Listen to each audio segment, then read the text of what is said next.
welcome today to Clio's first ever Access to Justice panel session. Today we'll be discussing the current state of the justice gap in the United States and Canada, as well as the pros and cons of recent technology we've seen introduced on the market. So let me just start by introducing myself. My name is Andrea Stevenson. I'm the Partnerships Coordinator here at Clio.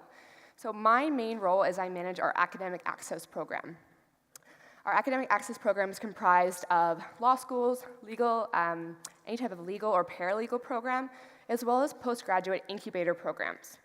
What we do at Clio is we actually offer the law schools an opportunity to use Clio completely free in any type of learning or academic setting. If anyone has any questions, yeah, we have some claps there. There we go. And we also have 2 law professors with us here today as well. So I've been with Clio for just over 2 years, and this will be my second ClioCon, so very excited to see you all here today and some familiar faces. So let's get to the important part here. Let's meet our panel. So today, here we have Doug Edmunds from the University of North Carolina. We have Miriam Seddiq from Seddiq Law, and we have Chris Heslinga from the University of British Columbia in Vancouver, Canada. So we brought him with us in our hometown, and thank you all for being here. So I'm just going to give everyone an opportunity to introduce themselves and maybe tell us a little bit about why you chose the path you did and kind of why law and maybe why your specialty. So Doug, let's start with you. Sure. Hi, everybody. I'm Doug Edmonds. My day job is at the University of North Carolina School of Law. I like to say it's my day job because when I'm here at ClioCon, sometimes I'm sort of representing them, but today, this time, I'm sort of just here as an independent Clio certified consultant. And, major announcement, I'm leaving the law school in like 3 weeks, so not everybody in this conference knows that. But I'm going to keep one foot in the legal sector. I'm still going to be teaching as an adjunct, I hope, teaching legal practice technology. But I stumbled my way into IT. I'm not a lawyer. I don't have a JD. I've been the assistant dean for IT at the law school there for the last 11 years. And I think the reason I got an English literature degree, so I'm one of those liberal arts guys who stumbled into IT, but I think the reason I've enjoyed working in information technology over the years is because I naturally just enjoy helping people solve their problems, so in that sense, I'm much like a lawyer, I suppose. And I've enjoyed seeing the ways in which technology has been impacting the profession and has hopefully, to some degree, helped level the playing field a little bit, and that's partly what we're going to be talking about today. Awesome. Thanks, Doug. All right, Miriam, tell us a little bit about yourself and why law. So I didn't choose the legal life chose me. I'm from Kandahar, Afghanistan. I was born there, and my family came here when I was 18 months old.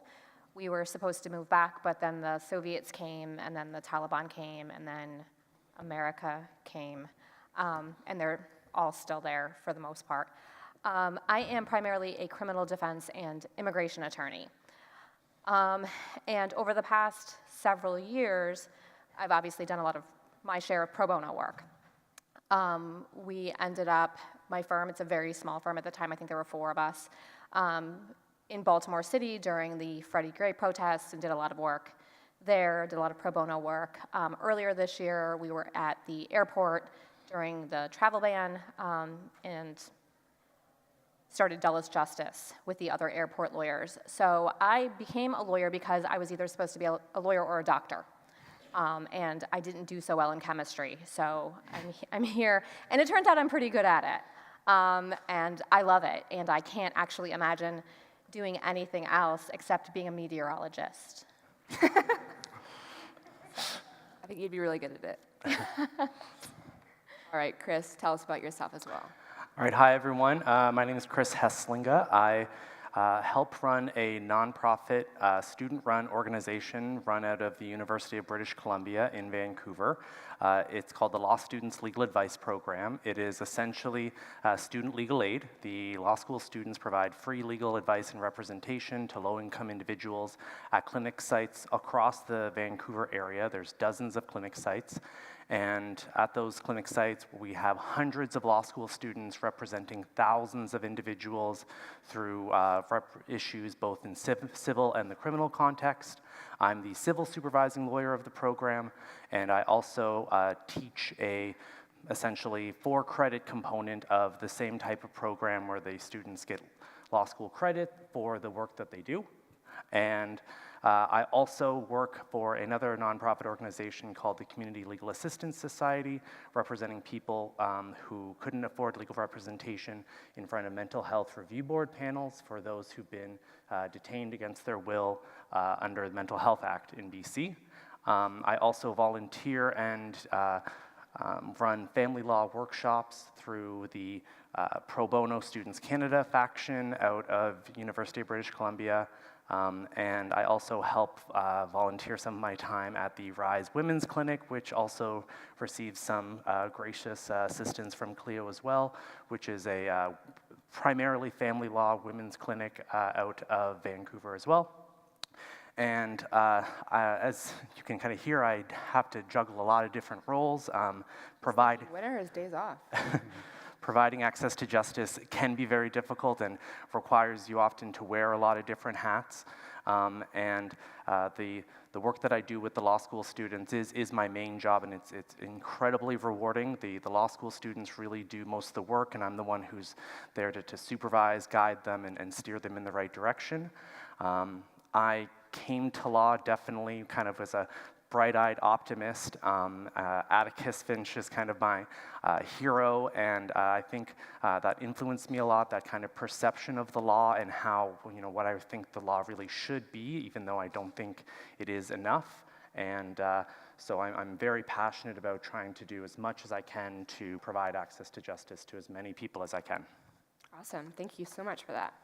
So now, before we kick off the questions, we do have some questions for our panelists, and we're going to get their opinions and their experiences on some of the things that we're most curious about, not only in access to justice, but also bringing technology into that sphere. But before we kick off our questions, I just wanted to share what I think is a very basic and helpful definition of the justice gap. And this is taken from the Legal Services Corporation, which is a nonprofit corporation created in, I believe, 1974 by the US Congress. Now, the definition of the justice gap is the difference between the civil needs of low-income Americans, or in this case, Canadians as well, and the resources available to those in need. So, pretty simple explanation.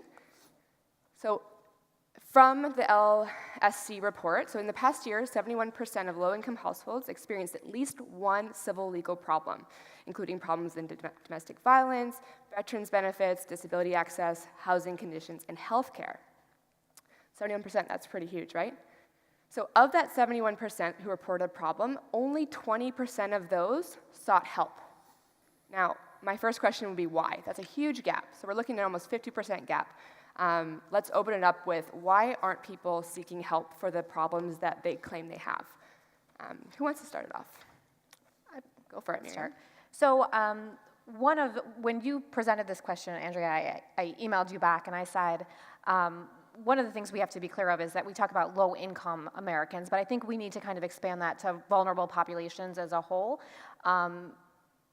A lot of immigrants, non-immigrants, are not necessarily low income, but they are a vulnerable population, or they are also a population that just doesn't understand necessarily the US legal system. So I think that one of the biggest reasons why people don't seek help is they don't know that they can, they don't know where to go, they don't know how to start. They're not sure that they can be offered protections, especially a lot of non-immigrants. Don't know that they have access to justice, that the law protects them as well as US citizens and green card holders and everybody else. So I think the biggest thing is just they have no idea where to start. They don't know lawyers, right? So they can't get a referral. There's nobody that they can call up and say, hey, do you know somebody who can help me with this housing problem? Do you know somebody who can help me? My employer's not giving me all my pay. So I think that's a huge issue, is that people just have no concept of where to start. Now, for you guys both in the institutional world, do you feel like it's an education gap? Not necessarily a legal education, but do you think it's a lack of understanding that you would or wouldn't get from a university degree, or do you think it's kind of across the board? Well, I mean, I actually looked up some statistics kind of in preparation of this, and I found a statistic that said over 60% of low-income Canadians don't even believe that the legal services are really, there for them. They don't believe that they could either access them, afford them, or that it would even provide a remedy for them. So, I mean, it's almost as if the law has a PR problem in that they just don't, there's not the perception that it's even there for them. I mean, I think the question also can miss the point a bit too when it comes to access to justice, because it's not just about why people aren't seeking out assistance, but it's also we're not providing assistance to those who even believe that it's there for them and that do seek out assistance. So I think kind of knowing that the systems are there can help, but it's certainly not the whole answer. Cool. Well, and I think just to follow on that, I mean, there is an assumption on the part of many people, and it's not unfounded when you look at the data that George talked about yesterday with the Legal Trends Report, when the average hourly rate of an attorney in any given geographic location in the country is upwards of $240, $50 an hour, and you're in a low-wage situation or you have a legal issue, your first instinct is not going to be to go and seek somebody out who's going to cost you that much per hour, right? I mean, it's just the affordability factor is huge. And so it's partly an education issue of not realizing that they can find representation or that they can still access the justice or legal system, but it's that assumption that, well, I'm not going to go to a heart surgeon if I have, you know, a pain in my chest because I can't afford the doctor. Same thing with legal services. I think as Chris mentioned, there's a bit of a PR problem, and that on the legal education side, from where I sit, even though I'm not a full tenured faculty member, as an adjunct professor teaching law practice technologies and exposing them to the ways that technology can help be a differentiator for them when they get out into the field, I think that it's our obligation to raise that awareness about the justice gap, because I don't think they're hearing that necessarily in their doctrinal courses, you know, when they're taking torts and crim law. I mean, maybe they are, because I don't sit in on all those classes, but I think just raising the awareness at the educational level is a service that we need to provide for tomorrow's generation of lawyers. Amazing. And you can't afford a heart surgeon because you don't live in Canada. That's right. Good point. Perfect. All right, so this question is specifically for Miriam. So as you have heard, Miriam has been in the thick of some of the most visual and public examples of the justice gap across the United States in the past year or so. Can you speak to what that experience was like being on the ground and maybe how that changed your outlook on assistance? Yeah, so one of the things I've been thinking about, this is my first technology conference as a practicing lawyer. So we go to, the National Association of Criminal Defense Lawyers, we go to our our local bar association lunch and learns and whatever else. So this has caused me as a practicing lawyer, I don't know, it's made me think about things in a very different way, and putting together this talk and these photographs and everything else, and saying, okay, how am I going to tie this into Clio, right? How does this all fit together? And I think one of the things that I realized, as you can see here, so this is the first weekend of the travel ban. When the executive order first came out, IRAP, which is a refugee assistance program, put out a call to arms, basically, and said, every lawyer who is in the DC area, come to Dulles. So I show up initially, 25 lawyers are there, and then it's 50, and then it's 100, and then it's 300 lawyers at Dulles. And we get deliveries of food and water, and we end up being there for, I think, 70 days, from 9 o'clock in the morning until the last flight is out in the evening, and we're on the ground every day, and we're actually bringing legal services to the clients, right? And so as they're experiencing the problem, we are there to run interference and troubleshoot those problems, which is not a thing that we normally get to do, right? Normally, even if you're doing criminal defense and someone's been arrested, they've already been arrested, right? So it's really rare that your client's on the side of the road and he calls you up and he's like, hey, the cops are about to search my car, can you come down here? They'll wait for you. That doesn't happen. So I got this opportunity to really feel what it was like as all of this shit, I'm allowed to say that, right? All this shit is happening. It's Clio. It's Clio. Right? It's not right. It's not any CDL.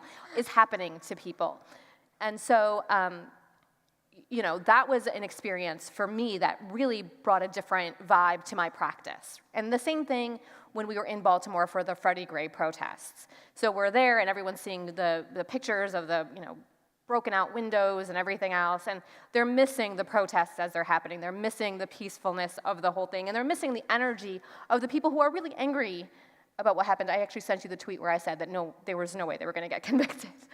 But, and being a witness to that, I think, helped me become a better lawyer.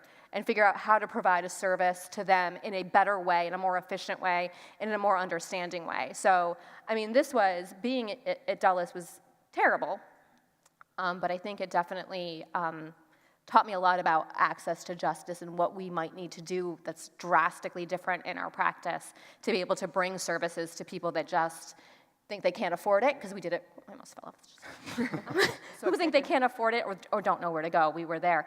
I want to tell, I know this is sort of long-winded, but I have one story about Dulles that I think is really cool. So we're on Twitter, and we have, our Twitter person is on the West Coast. So we had somebody whose mother was coming into Florida, and she had been detained. So the family reached out via DM to our Twitter person. She responded, and a couple of people who were in Virginia actually drove to Dulles at midnight to find us because they knew we were there. I mean, we weren't there, but we were actually able to connect them with a lawyer to help their mom and to actually get her out of detention. So that was an amazing experience. When we talk about access to justice, that was a thing that we were able to actually do and to have accomplished. And we use technology. No, it's awesome. Something like I mentioned this yesterday for those who were in that panel, but conversations and stories like that make you feel like when your job is hard, like think again, there are really, really hard things in this world, and that's what we're here to expose. All right, so next question. Let's start with Doug. As a technology company, we talk a lot about our products saving you time and effort. That's Clio's kind of whole mantra, right? We save you time, we save you 8 hours a day so you get your day back. In the realm of those seeking better access to justice or assisting in that effort, how has technology contributed in your efforts? That's an interesting question. In our clinical environment, so UNC School of Law was one of the first big public law schools to implement Clio in their clinical programs. And I was talking to Chris about this earlier, but we don't require all of our third-year students to do a clinical experience, but we have generally between 70 to 85 students matriculate in each year in their third year. And you know, when we used to have a different product who will remain nameless. I won't bash anybody, but back then, we were using a product that required students to like log in through the VPN and go either come to a lab with a bunch of computers set up in it, and that was, you know, always just more overhead and maintenance that my IT department had to manage, and the students didn't have easy access. Furthermore, we reached a tipping point a number of years ago, and evidenced by, you know, even maybe here you see more Macs than PCs, but in our student population, we had increasing numbers of students showing up with MacBooks, and the former software that we were using didn't even support Mac. And so I'm like, how can we ask these students to come here and be a part of our clinical program and then force them to use software that doesn't even run on their native platform?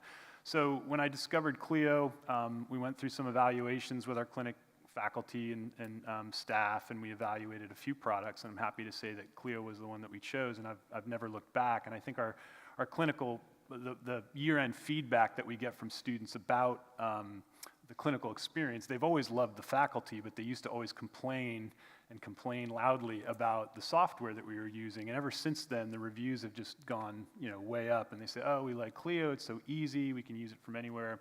So that's facilitating the educational side of it, but in a real practical way. I mean, they're representing real clients that get referred to us through local courts and legal aid agencies and whatnot. So that in itself, I mean, I'm sitting here at a Clio conference selling Clio, so I don't really need to sell you guys on it, but that in itself was huge. And then the mobile app, I think that has allowed our students to get a better sense of what it's like to be a working attorney, because when I do the Clio training every fall for the new crop of clinical students, I always mention the mobile app. And as an IT guy, I mean, I see a lot of bad software and bad apps, frankly. And you know, you as a consumer probably feel the same way. You download something, it doesn't work as promised, or it's just clunky and kind of hard. The interface isn't great.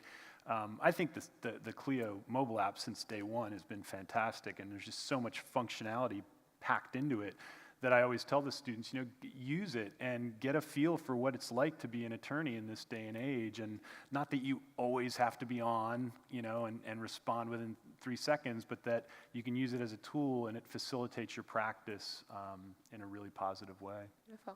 And Chris, you manage different bodies of students in multiple locations. So how do you find that technology is helping you, you know, remain sane, and whether it's Clio or anything, just in how has technology enabled you to do your job better and more efficiently and help more people? Yeah, I mean, certainly having to supervise hundreds of files at any given time, I would not be able to do so if it wasn't for the technology that allows me to, remember and have access to, what we discussed in the last meeting, and a task, automated task with deadlines and stuff. I would not be able to do my job without the technology that Clio provides, and also from the students' perspective, the young people, of course, are fantastic with technology, and they know Clio even better than I do, and so oftentimes they're introducing functions in Clio that I wasn't even aware were there, and absolutely having, as Doug was saying, letting the students have access to their file work, at home, wherever they happen to be. They're on their phones all the time anyway, so might as well kind of have Clio open as well and be balancing some of that work as well. So not only from my perspective is it essential to be able to do my job and be able to meet the deadlines and the limitation dates that we have to for all of our hundreds of files, but also from the student's perspective, just the accessibility of it, and really making it easy for them to do, because of course they're also still full-time law school students trying their best to get great grades. So yeah, it's been beneficial from every direction. Wonderful, amazing. Now, Miriam, we just talked about this before, so I'm gonna we'll stem from your memory. But this is Miriam's first ClioCon, and she's been a Clio user since 2009. Can you believe that she took her this long to get here? Welcome. So, do you have any thoughts on how automation, or think of artificial intelligence, could impact your ability to seek better access to justice or help more people? So I thought, I have this thing that I got from my friend's shop. It says nope on it. So when she sent over the message, the question, I wrote in my notes, I wrote, nope, I have no thoughts about this at all. And so today I met the people from Ross AI, great guys, you should totally go and talk to them. I thought, well, AI can't replace me, right? I'm a criminal defense lawyer. I hold people's hand, I counsel them, I talk to them, I'm available to them all the time. What's AI gonna do for me? Well, let me tell you what AI is gonna do for me. It's going to let me do the stuff that the clients want me to do, right? That they think they're paying me for. There's not an amount of money in the world that I can charge someone for what they actually get from me, right? So all of the research that I do, if I billed them for every single minute of research, they just wouldn't, there's no way that they could afford it. Even if I'm doing a discounted rate, and if I'm doing it pro bono, I might end up being angry about it at some point, right? Or resentful or whatever. But so they built this thing that does, so you can talk to it kind of like Alexa or Siri or whatever, and say, I need you to research X thing. And I think right now they do it just for a couple of practice areas, bankruptcy being a big one. And it'll pull up all of the stuff, all of the cases within those parameters. It can write a draft memo for you. So it can do a lot of the stuff that you now hire law students for, which, with all due respect to law students, if I can avoid having to train someone to do this job, and I can just provide that to the client, and it frees me up to do the stuff that I can do, right? That they think I'm there for. They don't think I'm there for all the other stuff that I'm actually doing. My mind was blown by this concept. Like, you mean there's stuff out there that can do this for me? It can be automated with AI, and then I can be an actual lawyer? So I think that that's huge. So it went from nope to holy shit, I can't fucking wait for this. So, but yeah, I think that as small and solo practitioners, our needs for technology to help us are so great, and the legal profession has been so resistant to any change, to any implementation of technology. We really feel like, we need to control our domain, and this is all about us and who we are. And that's the other thing this conference has shown me, that we provide a service, right? And the best way that we can deliver our service, because people have choices, they don't have to come to me, is to make it as easy as possible for me to do my job, and then I can give them what they want a lot easier. Amazing. Anyone to add? I was just going to say that, we in the legal practice technologies class that I teach at Carolina, it's a broad survey class, so we talk about practice management, we talk about document management systems, we talk about e-discovery, and we'll walk them through the e-discovery model and have them do some practice with relativity. We try to expose them to actual tools that they may encounter in practice. And, you know, as third-year law students, well, there's both 2Ls and 3Ls in our class, but, you know, at the start of the class, we have them read some Richard Susskind and stuff, and this whole idea of, you know, is it the end of lawyers?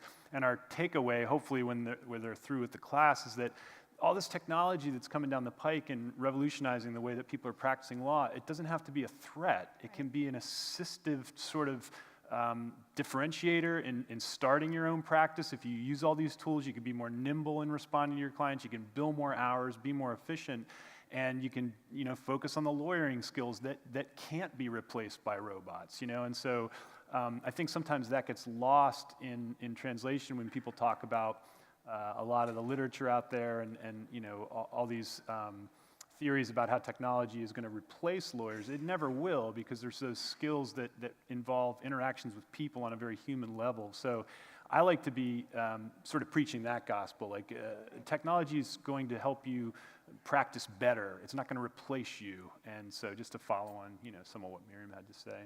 Amazing. Now, Chris, I'm going to play devil's advocate with you. What do you think are the dangers of encouraging self-help for legal situations like an app or a robot?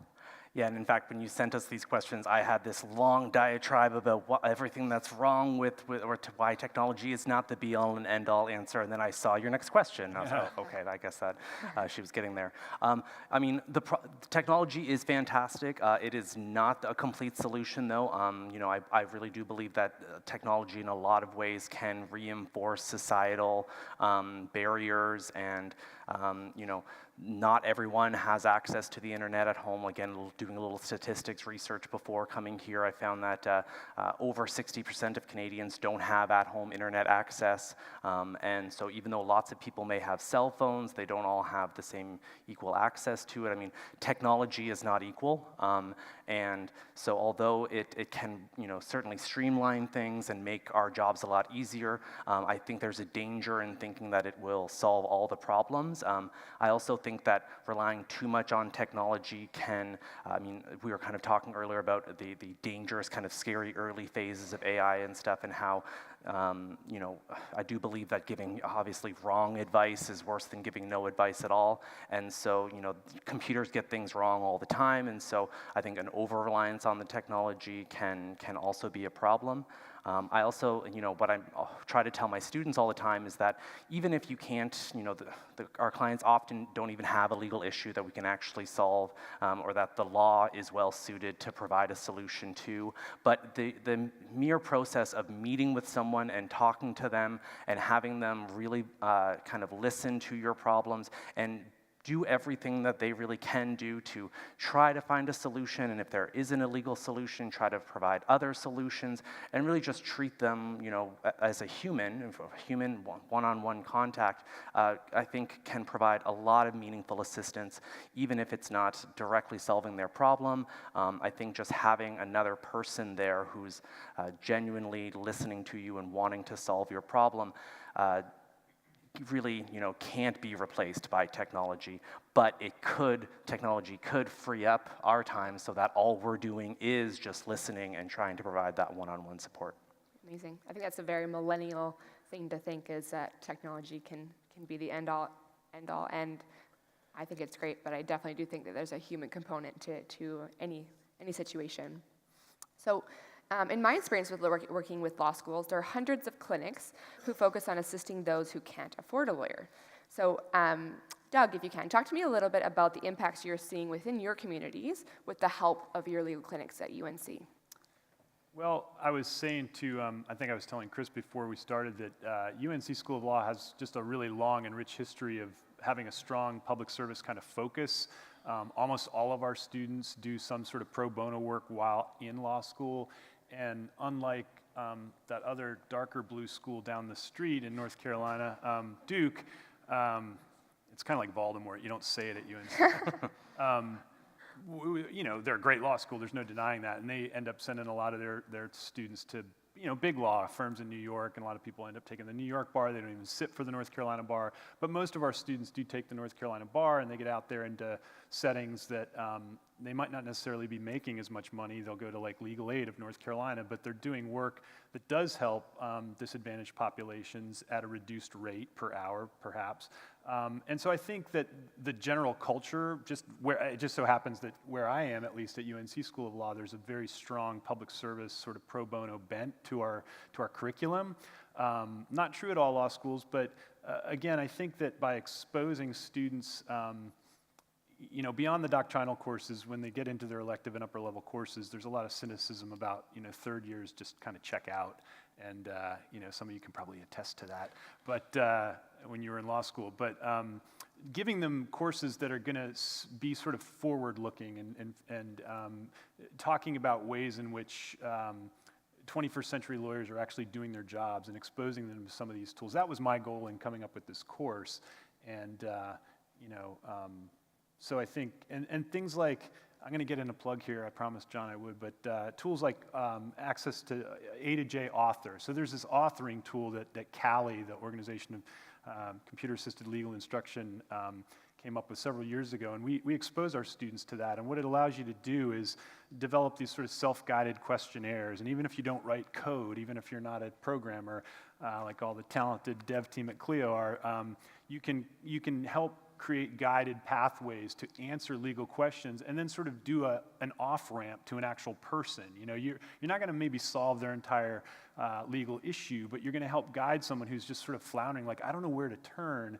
And with these tools like A to J author, it's putting power in the hands of non-technical people who have legal training. So it's a blending of both legal skills and technology skills in trying to address the justice gap. So that's the stuff that I get excited about as an educator. Yeah, and Chris, in the Canadian market, the University of British Columbia works with a ton of different programs. How do you feel like that's impacting not only the city of Vancouver, but maybe the province of BC, and then further along Canada? Yeah, I mean, my program and the law students that I work for, we are the second largest provider of legal services in the entire province. We are second only to Province legal is aid. like state, guys. And we get 10% of the funding that legal aid gets. So, it really is, optimistic and really inspiring getting to work with these students and see the work that they do. I know that the dean at UBC wants to try to make it a requirement before graduating law school that you take a clinical program, trying to obviously incorporate those who want to just do solicitor work as well and allowing them to have clinical experience. But of course, there's very meaningful work that can be done in a clinical solicitor type work for startups and for small businesses, so not to underscore those at all. Again, I think, there can't be just a reliance on students and volunteers. There needs to be, I think, a larger societal and governmental push towards making, access to legal services a requirement, not just, in BC, it's if you're facing jail time but really, for anybody accessing needing to access the legal realm. So I think it's really great, all the work that the law school students can do. And really, I look at our program and I wonder why there isn't a program like ours in every single law school in Canada, across the world, really. I really see law school students as being uniquely able to provide effective support for low-income, marginalized individuals. Law school students, by and large, although probably just temporarily, they are low-income as well. I think one of maybe the answers to why people don't even access legal assistance is it's very intimidating meeting with a lawyer at a big fancy law firm that they spend lots of money on to make look intimidating for their very wealthy clients. But then when they try to do a little bit of pro bono work, it's not a very inviting atmosphere. And so my law school students meet with clients in the community, in community centers, in libraries where they live. And so I think law school students and students generally can be uniquely suited to help marginalized, disadvantaged individuals, but they can't be the only answer. No, I like that. I love your point on how it can be intimidating. Mm-hmm. I'm curious, for Miriam, how have you been able to help people and kind of break down those barriers of either intimidation or lack of knowledge? Well, I'm such a huge, intimidating person, so obviously when I walk into a room, everyone's just like, oh my God, I can't believe. I think one of the things that is really important, one of the things you learn as a litigator when you do go to these conferences, right, and you learn from these amazing trial lawyers, they tell you that one of the first things you have to do is you have to open yourself up, right? So I overshare with my clients, right? They're in very frightening situations. They're looking at jail time, they're looking to be deported, they don't know if they're gonna get to stay with their families, and we don't do, I mean, we do, not to belittle, we don't do traffic tickets, right, or even DUIs, we do homicides, murders and sex offenders who are gonna be registered for life, and usually it's the whole family that comes in, right, so it's the whole family that's in there, and the mom is crying because the son is in jail, and it's her only son, right, I'm a mom, right, so that helps, so you've always gotta have that connection with the client. One of the things, and I keep going back to this conference really opening my eyes, we take a very paternalistic view of our clients, let's just be honest. When we have our clients, we're the saviors, right? We have the savior complex. We're here to help you. We're gonna make it all better for you. Let us take care of you. And I think we need to break that barrier, right? And what I tell a lot of my clients, especially people who come from immigrant backgrounds, they think, oh, you're so different from me. Right? Because I said, we're not different, we just made different choices along the way, and we came from a very similar background. Our parents are very strict. You can't go out after 9 o'clock unless your brother is with you, even though he's 4 years younger than you. That doesn't make any sense. So we come from a lot of the same backgrounds. So when I tell them that, all of a sudden the dam breaks down. And if you don't come from an immigrant background, but you have a brother or a sister or a mother or a father or a cousin, you have a connection with your client. Right? So I think that's really important, right? You gotta look your client in the eye, right? You gotta say, I know that while you're sitting here, you're gonna lie to me, at least once, maybe twice. And they always say, no, I'm not. And then at the end, when they have lied to me, I'm like, what did I tell you at the beginning, right? So, and in a bizarre way, that establishes trust. They're like, oh, and she's still talking to me anyway. So I think that there's a lot that we can do to really dig deep into our humanity, which is something that I think we leave behind in law school. With all due respect to law professors, I think we train out the humanness when we're doing things like, what are those things called when we have to go into the law library? We had to actually go to the law library when I went to law school. My 20th reunion is coming up next year. Like the path, what is it called? Like the thing that you do, whatever. Anyway, we train it out. So I think we've got to figure out how to get that back. And once we get that back, we become less intimidating to our clients when we stop believing that we're their saviors. One of the things we hear a lot in our firm, and my law partner is sitting back there too, is we listen to our clients. Like that seems like not a thing that is a big deal, but it's a way that technology has helped us too, right? So technology allows us to have more conversations with our clients that take less time. We're really excited about the Clio's rollout of the Clio Connect thing, and we talked about that before, and I'm not gonna push Clio either because you're all here because of it, but the ability to communicate with our client via text, super important. So while everyone doesn't have a computer in their home, almost everyone has access to an internet service provider of some sort in some way.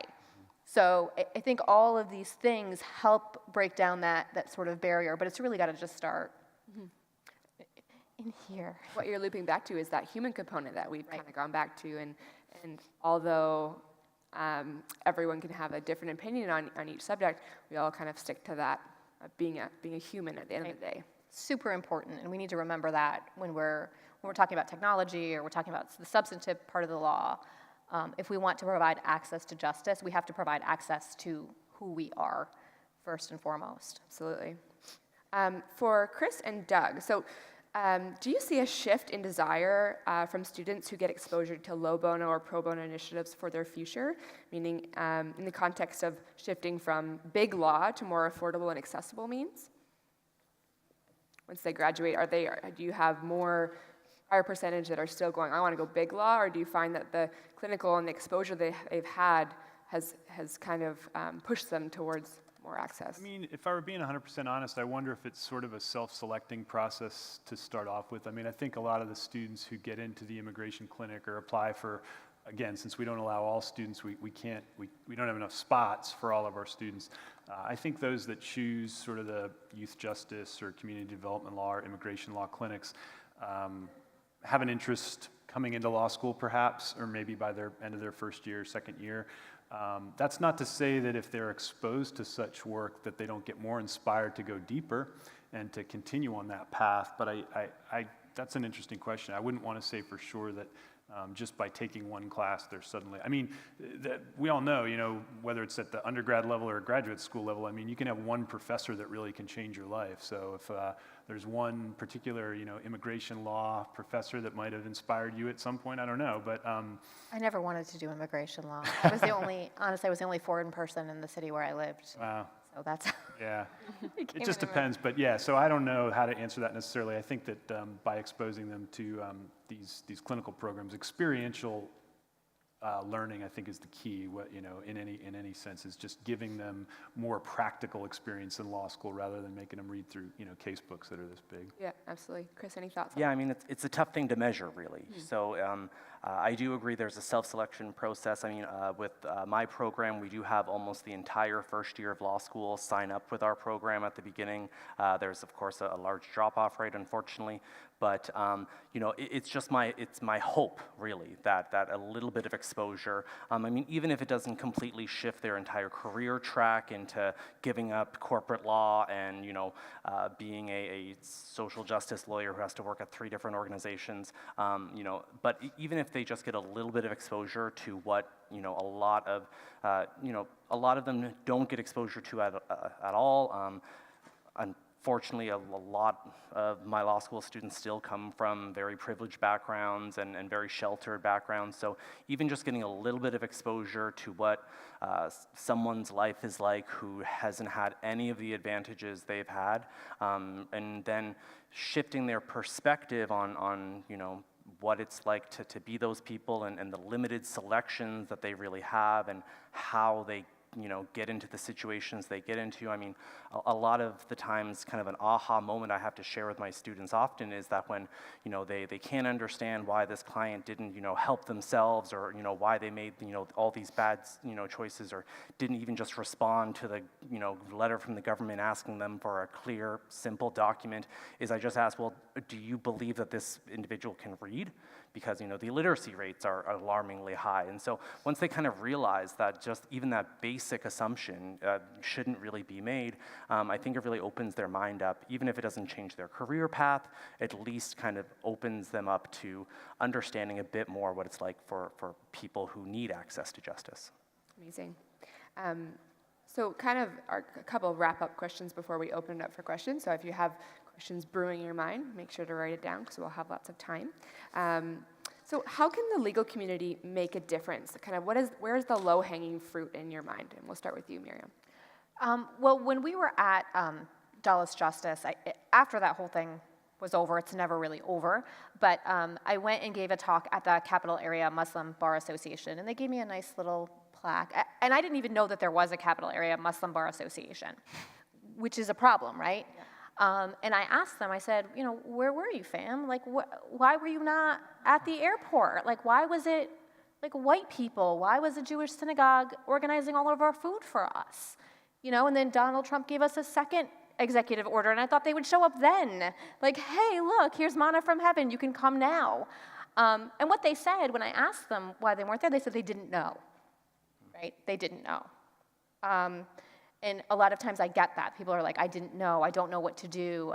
The only thing I can think is to just go, show up, right? Wherever it is, right? So Ferguson, people literally just showed up, and they were sending out emails that just said, come to X hotel.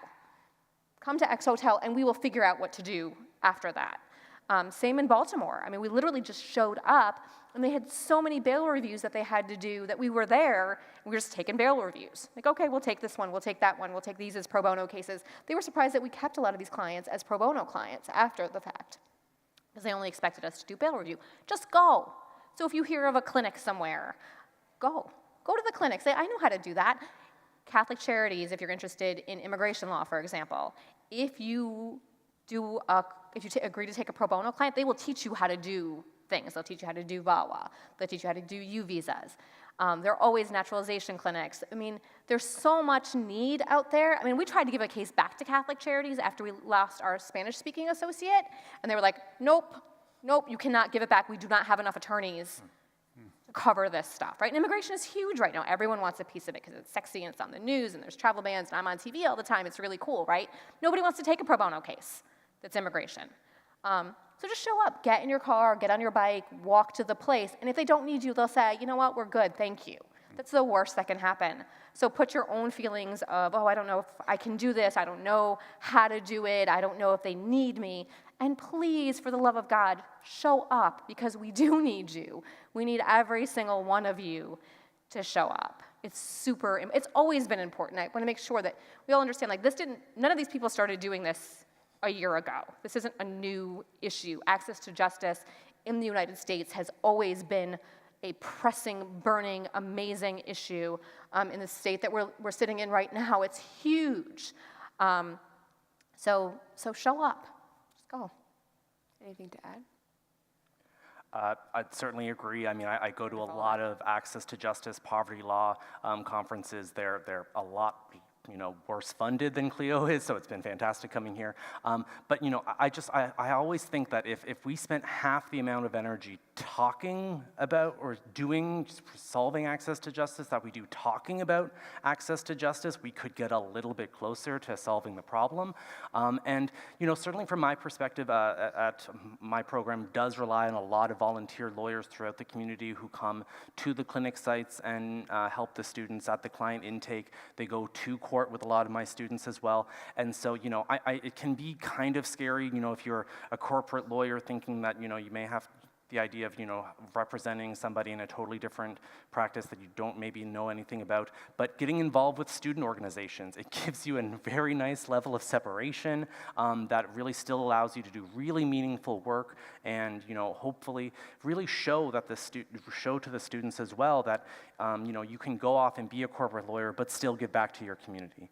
I just want to add that Dulles Justice, a lot of what you see that happened through the airport lawyers happened through Big Law and their pro bono sections. So that they were a huge boon to a lot of the stuff that we couldn't do as small lawyers. So corporate lawyers can definitely. Yeah. And don't underestimate how much you really do know. I mean, like I said, if you could just read a letter to a client and explain to them the document or the thing that the doctor's note that they're asking for in a clear, unambiguous way, then you could solve their problem for them right then and there. So yeah, don't underestimate how useful that a little bit of knowledge and information can go a long way. Amazing. Well, let's give our panelists a round of applause. They just did amazing. Thank you so much, guys. So now we're going to open it up for some questions. Anything that's brewing or burning in your mind? No, don't be shy. Yeah, actually, Chris, can we get a mic over with the lovely lady in the orange? Hi, guys. My name's Janine. I'm founder of Next Chapter. It's a legal app for bankruptcy attorneys to prepare and manage their cases online. And similar to the first question, you guys were talking about like consumers not knowing that there's access to justice and having a problem trying to find attorneys. And as a legal technology company, one of our philanthropic goals, we have like in our company, I'm trying to shorten this all down. So we give 1% of our product to attorneys who are doing pro bono cases for their clients. And it's hard for us to reach attorneys and let them know that our service, our product is available. I'm just like, how do we find attorneys to let them know that we're giving our product away for free so they can use it? And I'm having a hard time with the pro bono organizations, reaching out, trying to find people through there. Any advice would help. I think, nonprofit and pro bono agencies or legal aid and agencies like that are just as snowed under by their workloads as Big Law might be. and they might be just as apprehensive about change as Big Law might be. Like, so let's say Big Law can afford to adopt a bunch of new technologies, but they just don't have the bandwidth, or their senior partners are resistant to it. I mean, I talked to, I have a friend who works for legal aid in North Carolina, and they're using sort of antiquated systems, but it's partly a money thing, even at a cost-effective rate for like some of these cloud-based vendors or apps to purchase. But it's also just like, well, we've been doing it this way for so long.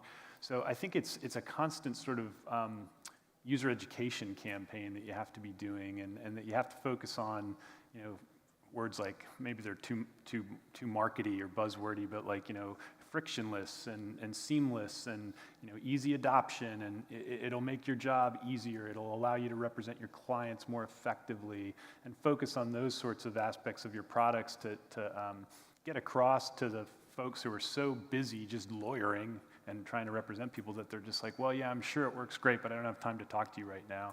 I think that's the trick, is finding ways to get their attention that's going to be meaningful to them, I guess. It's so ironic too, right? Like, we don't have time to get the products that would give us time. Yeah. I mean, and it's true. Like, we're like, oh God, Clio does so much, but we only use 20% of it because we don't have the time to figure out how to use the rest of it that would make our lives easier. I don't have any real advice for you, because if you called us up and said, we don't do bankruptcy, and said, I'm going to give you this for free, I would tell Justin, I'd be like, get on that. Go get that thing for free. That's great. I think networking too. It's like, Yeah. Conferences like this, but just networking through your non-legal channels, groups of neighbors and friends and next door and whatever, you can just like network and get out there, and person-to-person contact, word of mouth is always. Also, student organizations, I think, might be a bit more open to new technologies, and have sometimes a bit more time to get more used to them, and then they can then take it to the firms that they then become a part of. That's a good idea. Biased, but I think every law school in the country should have a legal practice technology course like we have, and that other law schools, I mean, we're not the first, I'm not taking credit for it, because we followed the path that others had laid out, and asked for syllabi from other faculty who had already created these kinds of courses, and we felt lucky that we weren't the first people doing it at UNC Law. But by exposing students to the technologies that are changing the profession, for people that are early adopters, they can get out there and mention it to their firms that they're joining. Amazing, thank you. Yeah. We have a next question over here. Have you noticed any trends in jurisdictions that require CLE allowing pro bono work to satisfy CLE requirements? Or have you talked about that as one way to get more attorneys involved? No, I mean, I don't know how CLE pro bono work would qualify for CLE. It's a good idea, but the idea behind continuing legal education is so that you learn new things, as opposed to, when we do ours in Maryland, we have to put in how many hours we do for pro bono as well. You don't get anything for it, but then I think they tally it up and they say, oh, look, all our Maryland lawyers do this much, so they look good doing it. But Kind of flips your question. I'm sorry, I didn't mean to interrupt. no, by all means. It kind of flips your question on its head, but there are an increasing number of states that are having a technology CLE requirement, like 3 to, just like they do for professional responsibility and substance abuse. I think we're up to, like, I could be wrong, but less than a dozen, but an increasing number of state bar associations are now requiring at least one technology credit or course, like 3 credits maybe per year in technology, which is great. I mean, I think that's a good trend, because then it forces all of you practicing attorneys, for those of you who are, to stay current and just stay knowledgeable about what tools are out there. And I want to say this. I think that it's dangerous in a way to think that you can practice on people, right? So I don't know that we want to be saying, like, if you go and do this, we won't make you go and learn X, right? I don't think that we want to be saying to people, like, and I know I said go out and you can learn it, right? But I don't think you should learn it without a mentor, without a group behind you, without a program to help you do it. So I think that if you're motivated by, oh, I'll get CLE credit out of it, as opposed to, this is a good thing for me to do for my society or my community, we probably don't necessarily need you out there messing with people who are vulnerable to begin with. So I think it's dangerous to have that sort of pay-to-play thing for pro bono or low bono. I think you just got to do it because you feel it's a good thing to do. So we have a couple, oh, there we go, next question. Hi. So, as it happens, I am currently in charge of designing the first legal technology course for my School of Law. Yeah. And what do you think should not be left out, in particularly when addressing students who do want to go into social justice law? Because we do have, even though I'm in Silicon Valley, we have a large number of people of color, vulnerable populations, immigrant populations, et cetera, et cetera. So there is a need. I'm at a Jesuit school. We recognize the need. And I want to design this course not only to fit the people who want to go work for Morrison Forrester and Wilson Sonsini, but also for the ones who are going into the nonprofit and pro bono sphere. So what legal tech do they need to know about? I'll take a stab at answering that. I think one thing they need to know about is all the consumer-facing platforms or services that are out there that are actually going to be competing for clients. So LegalZoom, you know, the things that are very consumer-driven. And hey, if you want to write a will, just log into our webpage and get a template or a form. And again, there's not going to be that bespoke sort of personalized service that an attorney can provide. But sometimes, you know, if you're watching TV and you see an ad like that and you think, well, I can't afford a lawyer, but I could go to that website and figure out how to fill out the form and solve my own problem if it's a no contest divorce or a will preparation type thing or something like that. So, I mean, obviously there are certain areas of law that it doesn't apply to, but that's the course that we teach is a very broad survey class. That's why I say we do everything from here's some practice management platforms that work really well. Here's e-discovery, one of the biggest e-discovery platforms or solutions, like exposing them, regardless of their practice areas, to tools that are out there and that are changing the way. We do a bit on ROS, you know, AI, artificial intelligence, and talk to them about those types of tools. So I think part of it is just broad exposure, and then maybe making a distinction between these are tools that can help you be more efficient and maybe thrive as an attorney entering the field, regardless of your clientele, versus these are tools that might be in competition with you at the consumer level. Thank you. We have one more question here. Yes, I can remember a travel agent telling me how dangerous it would be to reserve an airline ticket myself. That was 20-some years ago, and it was dangerous. But you know, we've all figured out how to book airline tickets, and we get it done. Have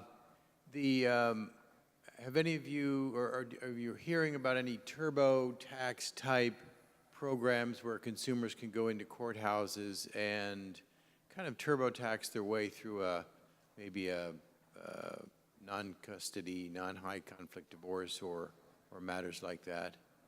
Well, Orange County, California, apparently is working on something like that. So.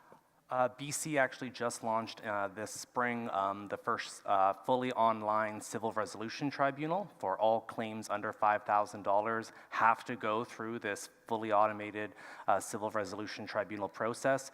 It is specifically designed to not involve lawyers at all. In fact, if you want to have a lawyer represent you, you actually have to have special permission and make a big application, which is also automated. And so we're kind of waiting to see kind of how the results really come out. I think that it is a great opportunity and hopefully works very effectively. I know that they've been spending years and years kind of troubleshooting and beta testing it to make sure that it does what it's supposed to do and effectively solve these relatively small claims in an efficient and so far it appears very effective because it not only is providing the direct forms clearly explaining every single section that needs to be filled out and documents and everything like that, but also will give the consumer as much as they want full background information written in a very accessible manner with live chat help instantly available from the tribunal itself or even a person to talk to on the phone as well. So that's one thing that I know of. Thank you. We have one last question here. This isn't actually a question. We do a lot of work with low-income people, and one thing that I've noticed is that they don't have printers. Nobody has printers anymore. So if you can send them PDFs that they can e-sign on their phones, that cuts out that really increases the communication that you can have with your client. and they can text you and say, hey, this looks great, how do I sign it? You just say, click the e-sign, you don't have to have a printer, you don't have to have any of this stuff, you don't have to scanner. I mean, that was 5 years ago, we said you had to print out and scan everything, and now they don't even have to do that. So, I mean, that's a huge decreasing the gap right there. Yeah. That's really helpful. Absolutely. Thank you so much. Well, I know we could go on with questions, but I just wanted to thank you all for your time and give our panelists one more round of applause, if you will.